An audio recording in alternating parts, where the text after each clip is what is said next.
Hey guys, welcome back to my channel. And for today's episode, we have a very special guest with us, the president of Damosa Land, Mr. Cary Lagdameo. Hello, Sir Cary. Hi, Alex. Thank you Thanks. so much for giving us your time for today. I know you're so busy. No, thank you for taking the time as well. And, it's always our pleasure to have interviews such as this, especially face to face. Finally, Face to face and no longer through Zoom, right? absolutely, absolutely.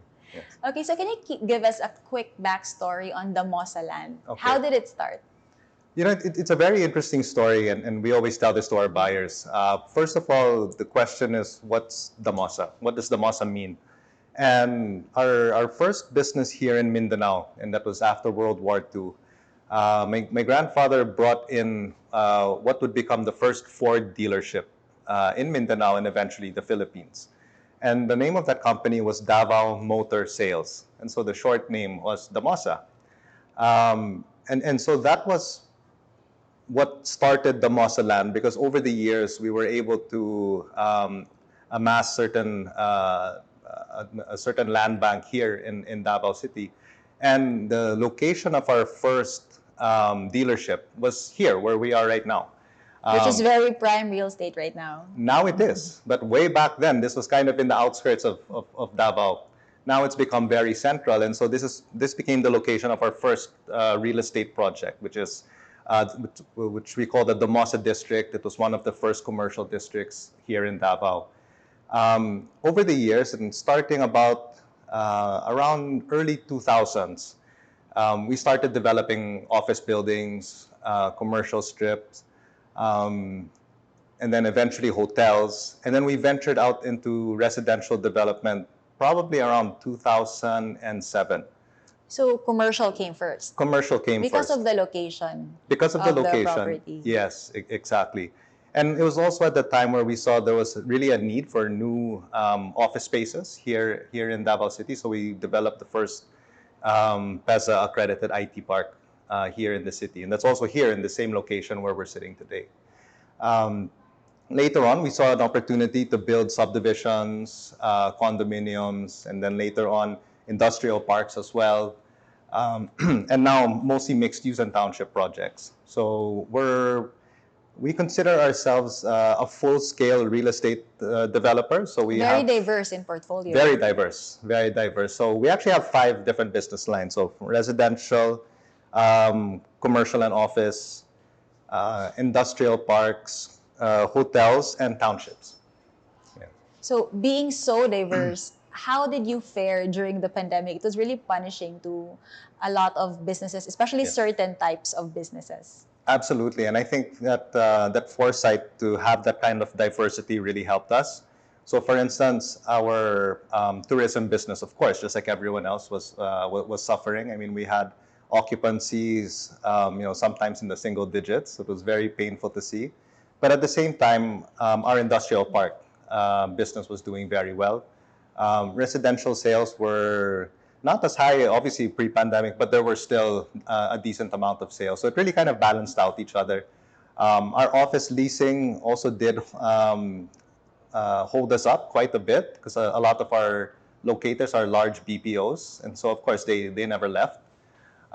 So that was kind of a blessing to us, that we had such a diverse portfolio. Like, even though some areas were hurting, there were still others that were still doing well. Yes. Despite of the pandemic. How many years is Damosa Land now? How many years is it already as a company? As a real estate company, because technically it's the same company that was set up in the 1940s. 1940s. Wow, 1940s, such history. Like, I was walking through your wall. Yes.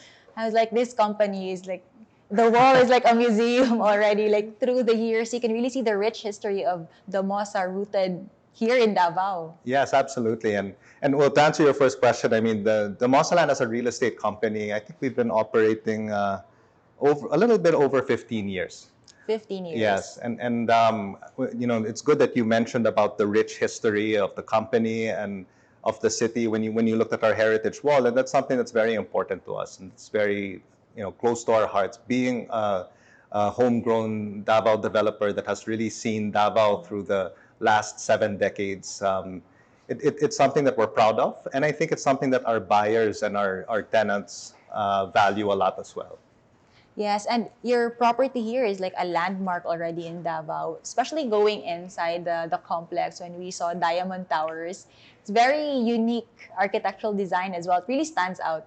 Thank you, thank you. That the design itself of the Masa Diamond Tower, I mean, it has quite a bit of a story in itself, no? When we It looks asked, like waves. it has a wavy design. Yeah, wavy design. Or And leaves or something. yeah, and the story there is that when we asked our architect to design the building, our challenge to her was, how can you depict something that's very important to the Davao region and also to our family, which is agriculture. And our family's other main business is the export of bananas. So the wavy lines that you see, they depict banana fibers. Oh, So okay. the So I was inspiration was from that. wondering why the design was like that. Very So unique. Not like your typical like boxy building yes. with full of glass. So we didn't want a box. That was also one of Requirements. our requirements to her. But those wavy lines, it actually serves another purpose. So aside from the architectural feature, it also deflects sunlight. So it lessens the amount of heat that comes into the building, which gives it, or that's one of the green aspects Green of the design. building. In fact, that building is the first officially green certified office building in Mindanao. Okay. So we're certified with EDGE and with Verde. EDGE certification. Yeah, I interviewed Architect Nati also Yes. of IDC before, and that's what he mentioned. Like, not every developer can just claim to have a green design. You need to be EDGE certified. Yes, yeah. So there's a certain criteria. They look at so many different aspects. So it's not just power savings, water savings, but where you source your materials, how you source your materials. I mean, it's a very, very long, extensive list. But I think it's really the future for not just for office buildings, but just real estate in general. Buyers, office locators, they tend to look for sustainable features in their projects as well. Yeah. And you mentioned that the company has been in existence, I mean, Damosa Land, for already 15 years. You joined around 2014. Yes, 2014. What made you decide to join the company? Because you already were working in Manila as Yeah. an investment banker, right? Right. Yes. Very And good you question. already had like a lucrative career. I wouldn't say lucrative. I mean, it was sustaining us. But I told myself at one point I would join the family business, and I felt that it was the right time. Although it came a bit later in my career, I think I was about 36 already when I joined the family business. No, so it's kind of. So that's already late. I would say so. I mean, like I should have probably joined in my early 30s, but it was good that I got my experience outside in various in industries naman. But what made me come here, I would notice that every time I would come to Davao, the landscape was really changing. The skyline was changing, and I noticed, wow, there's so many new projects, different buildings. There are a lot of condos here. Oh, a lot. A lot of condo projects. And they're getting taller. They're And a getting lot bigger. of townships. A lot of townships. And that was the other point I was going to make, is that you don't really see anymore like single buildings or single subdivisions. It's mostly mixed use. It's mostly townships. The who's who of the real estate industry is here. All the big names are here. So I felt that it was going to be a challenge for a company like us, which, our roots are not in real estate. It's mostly in agriculture and manufacturing and other businesses. But I noticed that the company was starting to take on new projects, and it was that they were the management before me was really trying to make a go at this business. So I felt that it was something that I could add value to. And I guess you could say the rest was history. I mean, we just kept on doing a lot of firsts, a lot of innovative projects. Our projects also got bigger and bigger as the years went by. More and more ambitious as well. More and more exciting. More exciting na lang, yes. Yes, I noticed also that when I joined the real estate industry, that was 11 years ago, before developers would launch like a single tower or one subdivision, but now it's really townships. Yes. Like most of the developers, when they launch a project, it's an entire township mixed use community. That's correct. Why do you think is that? I think we follow the trend that we see in other parts of the world. Of course, in Metro Manila, in Luzon, most of the projects are also townships. I think as cities mature and develop, you have to deal with issues such as traffic, pollution, travel time it gets longer. So having everything in one township, there's really a lot of value in that. The pandemic, I think, just even accelerated that whole concept because, of course, people would rather be in one area that can offer everything. And essentially, that's what a township is. What I like also about the township model is that it gives us the opportunity to develop almost new cities that are outside of the main city. So that's what we're doing with our first township project, which is in Panabo City, which is the next city after Davao. Yeah, so people wouldn't have to go to the nearest commercial area because there already is that component within the township. Yes. And also the values of the property in the township, within the township, just appreciates a lot faster. Yes. Compared to if it were just a single development. So more value for the investors. Absolutely. I mean, and you hit the nail on the head. I mean, you give the buyers more value. And in turn, more value up front. More value up front. And in turn, the value of their investment will go higher over time compared to other kinds of projects. Yeah. Especially real estate just always goes up. But the speed will depend on the type of development. Yes. Sometimes it can take longer than most. With townships, it takes faster to appreciate. Yeah. That's true. And I mean, obviously other factors such as the quality of your work, your reputation, your ability to deliver projects on time, and you know that, right? Yes. I mean, you're in the business that if you deliver your product very slow, especially in the beginning, people will remember that. So it's really important. I guess the first few projects that we did, we had to make sure that we were, ahead of our timelines, that the quality was, very exceptional. And I think our buyers appreciate us for that. Yes. In my interview with Mr. Sasserui of WeCom, who you mentioned is a very good friend of yours, a very good friend of yours, and you were together in your stint at the final pitch. Yes. Your showbiz, my very short showbiz stint. Very short showbiz stint. So he mentioned that his mentor, one of his main mentors, was Mr. Jari Choa of Pro Friends, and he really made a huge impact on him. And even up to this moment, up to Dana, he's his main mentor, even with this new development firm. So who is your mentor in this industry, in the real estate industry? Like, do you have like a Jerry Choa as well? To be honest, unfortunately, I don't have one single mentor that took me under their wing. But as much as possible, I try to talk to people that have been in the business for a long time.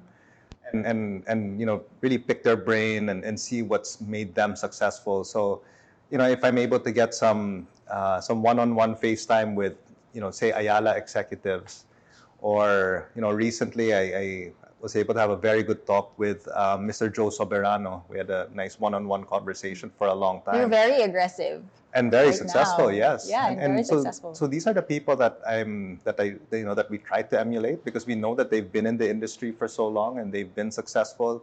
They're all public companies. So yeah, I mean, even though I don't have a single mentor, I mean, I try to learn from a lot of people in the industry. I mean, I'm newer to the industry than you probably, so there was a lot of learning that I had to do. Another way that it wasn't so much mentorship per se, but really going around different projects. Learning hands-on in the field. And different developers and, trying to see what they were doing. Not to copy them, but, to understand the ins and outs. To be inspired. Yes, and to be inspired, of course, yes. What were your biggest challenges as an entrepreneur in this business? For what we're doing in real estate? Yeah. I guess for one, there were several challenges. One was I had to learn from the ground up. Second was that I guess because we like to do a lot of firsts or we like to do a lot of innovative projects, there's always that question mark will this work? On whether it will work, right? Or is Davao already ready for a certain kind of project? So, having that first mover advantage, if you're successful, then it's a huge plus. But then if not, then of course you gambled wrong. So that was probably, even up to today, that's still a big challenge. I think other ones,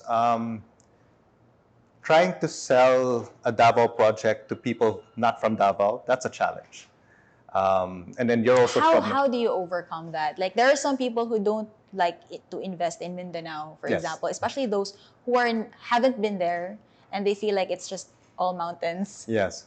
I think it's heavy marketing and education, to the point where, we go out of our way not just to sell our projects, but to participate in, say, city-sponsored events where we're talking about, investments coming into Mindanao. We try to tour would-be investors here as much as we can. We go out of our way to make it easy for them to come, give them the tour. And a lot of times when they see that, yeah, Davao It's is very not progressive. It's exactly. So because the mentality, and you're also from Mindanao, exactly what you said is that when you say Mindanao, they think it's just, agriculture, mountains. Farming, mountains. Yeah, it's like... Because I have friends who are from Manila, and when they ask me about Mindanao, that's their impression. Yes. I think one thing that helped is that originally, I mean, I'm born and raised in Manila.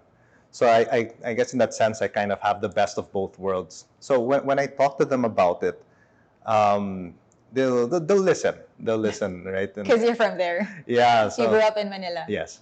Yes, that's right. So that's one advantage. So what did you learn from your challenges? That real estate's not easy. No, I think the biggest... Have you tried what other businesses have you tried that were harder than real estate for you? Owning a restaurant. Owning a restaurant. We used to be in the F&B business, and How did you find that? I would tell everyone, it's probably the hardest business that I've ever had. I would rather maybe put up a big power plant than put up a restaurant. So that's always my same joke. experience. We had a restaurant before, like a cafe in Cagayan de Oro, and we had to close it down during the pandemic. And my husband and I were like, never again. It's so hard for us. I don't know why. I think those successful restaurateurs, there's just something about them, and it's passion for food. I think my passion also just really lies in real estate more than it does in food. Right. Yeah, so I mean, there are still a lot of challenges that we're facing. You were asking earlier what was, I guess, the biggest takeaway from all of these challenges that we faced and continue to face. I mentioned earlier about how we always take on innovative projects now, and I guess the takeaway from doing those projects is that anything's possible as long as you really have the right team in place, you have the right vision, and you stick to that vision, even if sometimes it takes longer to execute than, say, a different kind of project. It's not just all about like what will make us the most money. We always think also about what is best for the community, what is something that can really help sustain the community for decades. And that's why we came up with projects like industrial parks, flexible workspace, townships that are based on agriculture. I mean, these are all kind of novel concepts. New. Yeah, it's new. We don't even have that in Cagayan de Oro, like an agriculture-based township.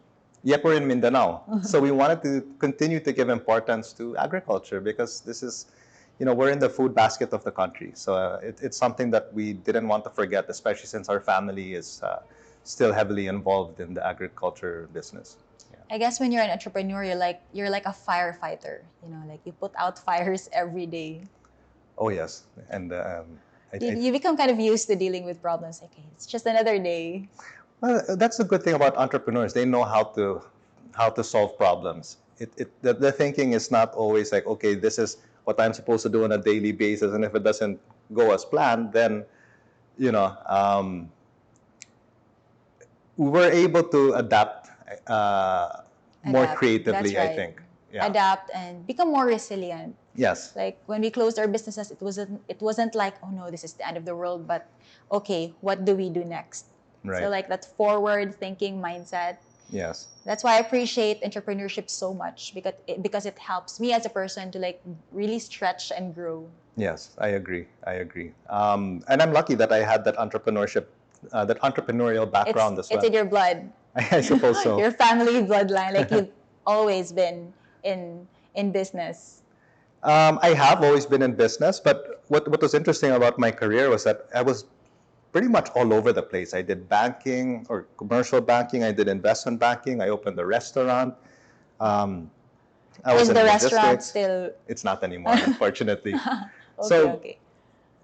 what seemed like really like a mashup of so many different things. And later on, it made sense because like when I came to Davao as an entrepreneur, it helped me in my real estate career, and it helped us as a company to execute all different kinds of projects that were not yet existing, or they were not yet here in the city when we launched them. Yeah. I read in your interview with Esquire that the company grew 400% ever since you joined. So looking back, how were you able to achieve such a feat in your short stint with the Mosaland? I think probably because we executed a lot of projects simultaneously, and we had a very good team in place that was able. We had different teams that were executing the different projects. Timing, I think, was also just right because we started to see the real estate industry here pick up probably around maybe around 2007, 2008. That was when a lot of big developers came back to Davao in a major way. So the industry was really picking up, and I think we just really caught the wave at the right time, so to speak, So timing and luck, and the right people. the right people. So teamwork also very Absolutely, important. absolutely. Like you Yes, can't. It's very hard to do things on your own. yes, yes, So you really need a great team to accomplish a big dream or a big goal. yes, definitely. And then we put a lot of value on teamwork, and I think that was something that we really missed during the pandemic. Was that interaction in person, and that's why I mentioned earlier. I'm so happy we're having a face-to-face conversation because it's just a lot harder when you do it through the Through computer. Zoom. Yeah. Yeah, Hani said no Zoom interviews. Yes. So, when it comes to teamwork, you mentioned that it's important to have a great team. So, for you as a leader, what do you think are your biggest strengths that really empowers you and enables you to be an effective leader for the Mosaland? Um, well, I think for one, I was able to get our team to buy into the vision. I believe that because I had such a hands-on approach, especially early on, that people saw that I wasn't just demanding things. I would be with them in the trenches, so to speak, when we were setting up projects and building things. Um, I was with them side by side throughout all of these projects, and so that's, I guess, how I'd like to think that I would lead, not leading from the front, but leading together from the back, from the side. And because of that, I mean, we have a great team, and they're very motivated. Um, I'm always trying to get them to think creatively, to think of out of the box solutions for our day to day problems now, and because they've bought into that vision, we're able to get a lot of things done. You entered the Mosaland as the vice president, I believe I was officially assistant vice president. assistant. Did you Yes. find it hard to lead people since you entered already as an executive? Um, Not necessarily. I mean, I don't really um, dwell on the position so much. So for me, it's like the work that I was doing as an AVP. It's the same that I am the same kind of work and effort that I put in today. No, so I really just made sure that I would walk the talk, right? So I mean, if I was going to suggest something, I'd really work on it with them, really help them also find solutions. And because when I entered, I wasn't the president yet. So I had several bosses. So I had to make sure that we would execute their vision while at the same time helping to bring up the people that were under me too. What is your vision for Damosa Land? Where do you see the company going 20, 30 years from now? I hope that we're still. I hope that we still have that vision of being a Mindanao, a Mindanao developer that's really promoting not just our company per se, but economic growth, creating job opportunities, and really still holding that close to our hearts. Obviously, we want to be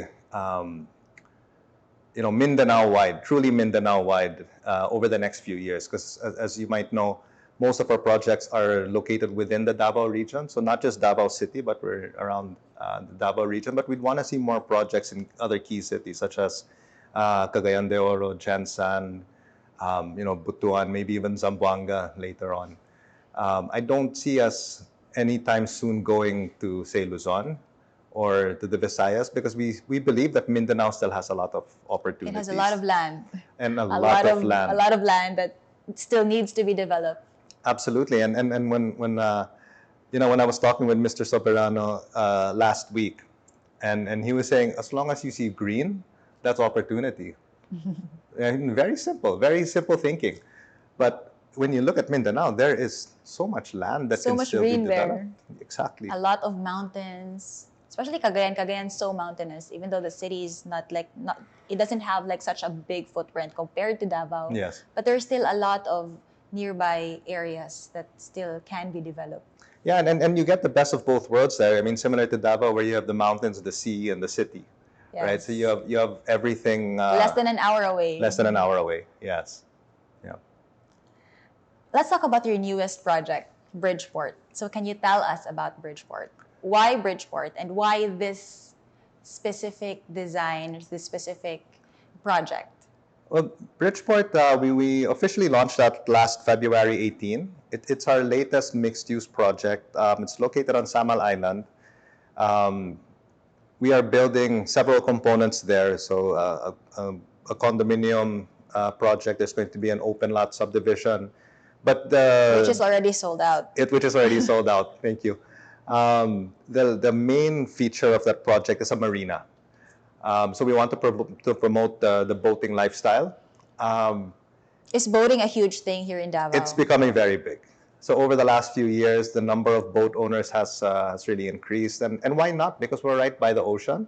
I think that's an advantage that we have, rather than, say, if you were living in Metro Manila. I mean, it's not everyone has access to a boat and can just go boating very close by. But here, you can imagine you can work, and then a couple minutes later you're on the ocean already. I think also a lot of people are really appreciating open space, living by the sea. Health and wellness is something that's very important to them. And so for us, the vision for Bridgeport is that, imagine, you can own a boat, you can park your boat within Bridgeport, and then you can go home to your beautiful condominium. And you're only about 5 minutes away by boat from Davao City. Very near. So it can be like definitely your second home here in Davao. Definitely we're positioning it as a second home, as a vacation home. But if and when the planned Davao Samal Bridge will be built, hopefully over the next few years, if that happens, this can easily be your first primary home. Your primary home. There's a lot of action happening in Davao, not only with private developers, but with government projects as well. Yes, I mean, we have, there are several major infra projects that are currently being built. Like, we're having a new bypass road that's built. The Davao Coastal Road, which has already been started, and I think they've completed already certain portions of it. The Davao Samal Bridge is something that I really hope will... And the train... They're building the tunnel now. I saw photos online. Yes, but that's actually for the bypass road. Oh, that one. Yes, not yet for the train. And then eventually the one that we all really look forward to is upgrading of the airport. So yes, I mean, investments would not happen if they were all from the private side. And that's why it's important. And we're happy that infra projects and government initiated projects are also well underway. Yeah, it will definitely increase the investors' also desire to invest even more in Davao City. Yes, absolutely. Absolutely. Yeah. Okay, so for my last question, what do you think are the top 3 characteristics every entrepreneur should have? Wow, I thought you weren't going to ask hard questions. I should really think about these. So you don't have to think about it anymore. Top 3 qualities of an entrepreneur. I think first and foremost, and I think any entrepreneur will say this, is that you have to be resilient. Because all entrepreneurs, they fall more times than they get up. That's true. I believe you're an entrepreneur yourself, and I'm sure you've had your share of ups and downs. So first and foremost, it's probably that. Second, I would say probably the ability to spot good opportunities. So, as entrepreneurs, like, our mind is all over the place and we want to do everything. So having the ability to assess which are the projects What to we say should yes do. and what to say no to. Yes, exactly. So I think that would be a second one. And then third, simply put, integrity. As entrepreneurs, we tend to also partner with a lot of different people, different investors. Sometimes we get investors to invest in our projects or in ourselves. And integrity will always be a key component or key component for any successful business. Yeah. Okay. So integrity, resilience, and being able to spot good opportunity. Yes. So for those buyers and investors who want to invest in the Damosa land projects, where can they find you? Well, we have there are several ways. We have our website, which is www.damosaland.com. We're very active on Facebook, and so aside from our Damosa Land page, I think all of our projects have their own respective Facebook pages. We're also on Instagram. I'm on LinkedIn. And we also have our own YouTube channel as well. So we're pretty much everywhere, all kinds of social media. Very so please visible do check online. it out. Everything is online, yes. So the Damosa land is very visible online. Okay, so thank you so much for your time, Sir Cary. No, thank you. Thank you. And I really enjoyed our talk, and I also learned a lot from you as an entrepreneur. Thank you. It's our pleasure, and I hope that you'll come back and visit us in the future. Yeah, sure. I will let you know. I will let Honey know. All when right. we'll be Thank back. you, Alex. So that's it for today's episode, and I'll see you again on my next video.